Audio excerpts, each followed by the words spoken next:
Hey everybody, nice to talk with you again. I thought I'd read something from a Taoist classic this week.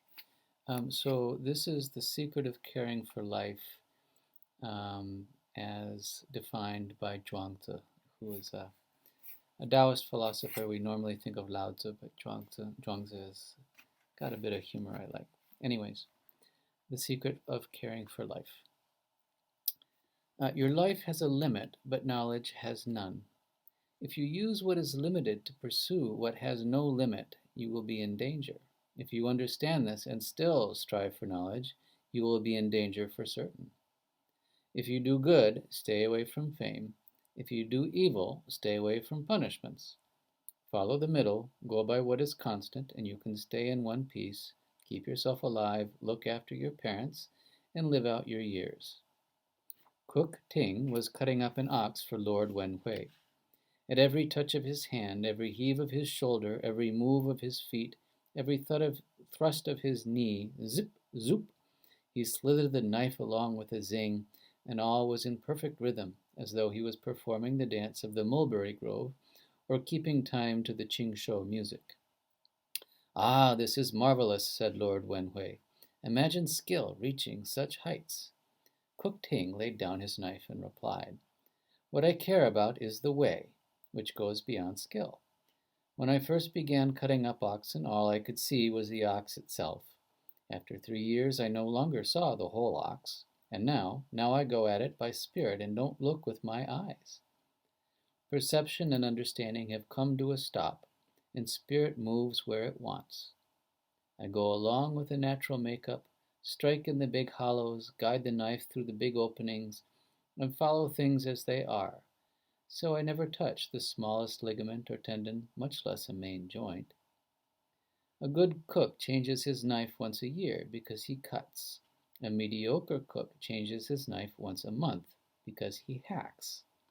I've had this knife of mine for 19 years, and I've cut up thousands of oxen with it, and yet the blade is as good as though it had just come from the grindstone.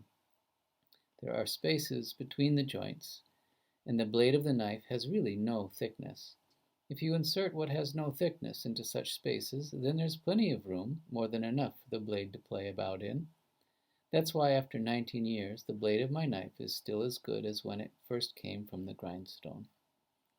However, whenever I come to a complicated place, I size up the difficulties, tell myself to watch out and be careful, keep my eyes on what I'm doing, work very slowly, and move the knife with the greatest subtlety until, flop, the whole thing comes apart like a clod of earth crumbling to the ground.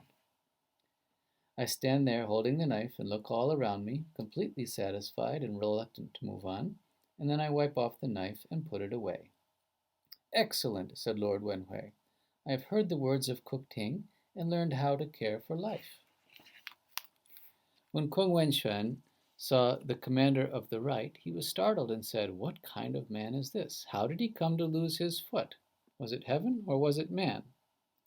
It was heaven, not man, said the commander. When heaven gave me life, it saw to it that I would be one-footed. Men's looks are given to them, so I know this was the work of heaven and not of man.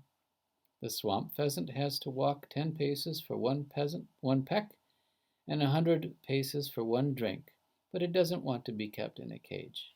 Though you treat it like a king, its spirit won't be content. When Lao Tan died, Qin Shi went to mourn for him, but after giving 3 cries, he left the room. Weren't you a friend of the master? Asked Lao Tzu's disciples. Yes. And you think it's all right to mourn him this way? Yes, said Qin Shi.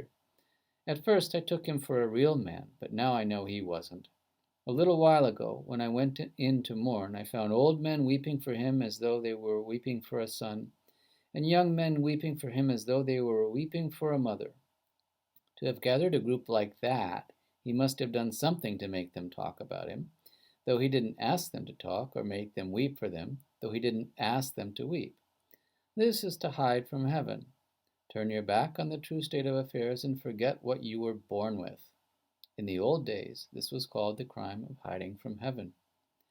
Your master happened to come because it was his time, and he happened to leave because things follow along. If you are content with the time and willing to follow along, then grief and joy have no way to enter in. In the old days, this was called being freed from the bonds of God. Though the grease burns out of the torch, the fire passes on and no one knows where it ends. Anyways, I hope you enjoyed it. We'll see you on Saturday. Take care.